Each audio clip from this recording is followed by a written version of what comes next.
Cyber cell police अधीक्षक जितेंद्र सिंह ने बताया कि पिछले दिनों 85 लाख की धोखाधड़ी करने वाले आरोपी को गिरफ्तार किया गया था। आरोपी मोहम्मद जाबाज ने पुलिस के द्वारा पूछताछ में बताया कि उसने 15 फर्जी करंट अकाउंट खुलवाकर उन अकाउंट्स में 138 करोड़ के ट्रांजैक्शन भी किए। आरोपी जाबाज की जाबाजी के किस्से सिर्फ इंदौर में ही नहीं बल्कि देश के कई शहरों के साथ ही प्रदेश के कई जिलों में भी सुने जा रहे हैं। आरोपी ने आरके एंटरप्राइजेस सहित तकरीबन 14 बैंक खातों में एक ही साल में 138 करोड़ रुपए का पता चला है, जो ठगों के द्वारा बैंक खातों, एटीएम या फिर अन्य खातों में ट्रांसफर करवा लिए गए और निकाल लिए गए। एक अन्य मामले में आरोपी के द्वारा संजय कमोडिटी में सबसे ज्यादा 58 करोड़ रुपए का ट्रांजैक्शन मिला है। पुलिस अब आरोपी मोहम्मद जाबाज के परिवार के लोगों के साथ ही अन्य परिजनों की संपत्ति व बैंक खातों की भी जांच कर रही है। पुलिस ने आरोपी के इंदौर सहित उड़ीसा, उत्तर प्रदेश, कर्नाटक, महाराष्ट्र, गुजरात, तमिलनाडु की सभी संदिग्ध करंट अकाउंट को फ्रीज करवा दिया है। पुलिस अब आरोपी के साथ मिलकर धोखाधड़ी करने वाले गिरोह की तलाश में जुट गई है। देखिए, विगत दिवस इंदौर की जो राज्य साइबर सेल की इकाई है, उसमें एक फरियादी ने शिकायत की थी कि इन्वेस्टमेंट के नाम से उससे लगभग 85 लाख रुपए की ठगी हुई थी। उसी संबंध में जब अपराध दर्ज कर विवेचना की गई तो पाया गया कि ठगी की अंश राशि जो है इंदौर के ही इंडसइंड बैंक के सियागंज ब्रांच में स्थित एक अकाउंट आरके एंटरप्राइजेस के नाम से अकाउंट था, उसमें वो राशि गई है। आरके एंटरप्राइजेस का जब केवाईसी डिटेल लिया गया तो पाया गया कि राकेश कुमार त्रिपाठी के नाम से वो खाता था। राकेश त्रिपाठी की तलाश के बाद राकेश त्रिपाठी को जब हिरासत में लिया गया, उससे पूछताछ की गई तो ये पता चला कि राकेश कुमार त्रिपाठी मूलतः उत्तर प्रदेश के जिला बलरामपुर का रहने वाला है और यहाँ पर डिलीवरी बॉय और सिक्योरिटी गार्ड के रूप में नौकरी करता था। और उससे जब पूछताछ हुई तो उसने बताया कि उसको जिसने खाता खुलवाया है उसमें बैंक का भी एक कर्मचारी है। तो इसी आधार पर जो बैंक का बिजनेस डेवलपमेंट मैनेजर है, जिसका नाम है मोहम्मद जाबाज, उसको गिरफ्तार किया गया था। और मोहम्मद जाबाज से जब पूछताछ की गई और उससे जो जब्तशुदा मोबाइल फ़ोन है उसकी जब पड़ताल की गई तो कुछ तथ्य उभर के आए कि मोहम्मद जाबाज ने लगभग 35 जो है वो करंट अकाउंट्स खुलवाए थे। उन्हीं करंट अकाउंट्स की जब और आगे पड़ताल की गई तो ये पाया गया कि उसमें से 15 अकाउंट जो हैं वो देश की विभिन्न एजेंसियों द्वारा फ्रीज़ कराए गए हैं, यानी उनमें कुछ ठगी की राशि आई है इसलिए उनको फ्रीज़ कराया गया है। उन्हीं 15 अकाउंट्स की जब पड़ताल की गई तो 14 खाते जो हैं वो इंडसइंड बैंक सियागंज ब्रांच के हैं और एक खाता जो है वो airport road south Tukoganj branch का है, इंडसइंड बैंक का ही।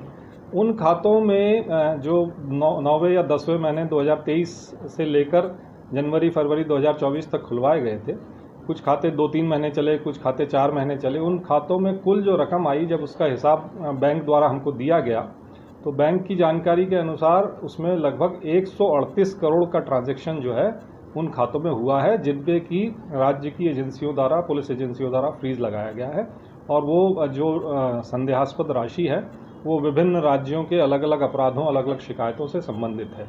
इसी तरह से एक और जानकारी प्राप्त हुई थी साइबर सेल को कि पिपल्याना स्थित ही जो यूको बैंक है उसकी शाखा में जो है कुछ संदेहास्पद खाते हैं। हमारी टीम जब वहाँ पहुँची और उन खातों की पड़ताल की तो पाया कि वो 4 खाते हैं और उन 4 खातों में भी लगभग इसी तरह का ट्रेंड पाया गया और उसमें 30 करोड़ रुपए की जो राशि है, जो ठगी की राशि है, क्योंकि उन खातों को भी विभिन्न एजेंसियों द्वारा फ्रीज कराया गया है, वो आई है। उसमें एक बात और सामने निकल के आई उन खातों में यूको बैंक वाले कि उसमें एजेंसी जो है नेशनल एजेंसी NPCI है, उन्होंने बैंक को लिखा है कि इन खातों में जो राशि आ रही है उसमें से काफ़ी राशि जो है ऑनलाइन बेटिंग, ऑनलाइन गेमिंग की है और उसमें जो विदेशों से पैसा आने में जो प्रावधानों का पालन किया जाना चाहिए वो नहीं किया जा रहा है। तो इस तरह से ये 2 आरोपी मोहम्मद जाबाज और राकेश त्रिपाठी को गिरफ्तार किया गया था।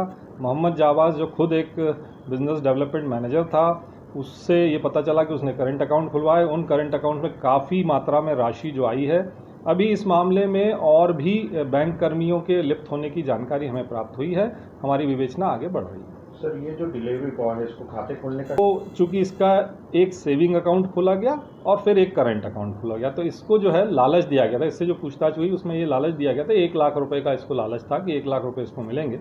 चूँकि वो इधर उधर नौकरी करके अपना गुजारा कर रहा था तो वो उस लालच में आया और उसने एक दुकान का किरायानामा बनाया गया। सुखलिया स्थित एक दुकान थी, उसका किरायानामा बनाया गया। उस दुकान पे बोर्ड लगा के और इसको राकेश को आगे खड़ा करके फ़ोटो भी खिंचवाया गया और उसमें खुद ये मोहम्मद जाबाज जो है उसने उस आरके एंटरप्राइजेस के खाते पे खुद साइन की है फरियादी के तौर पे, मतलब राकेश त्रिपाठी बन के मोहम्मद जाबाज ने साइन की है। ये बात मोहम्मद जाबाज ने स्वीकारी है।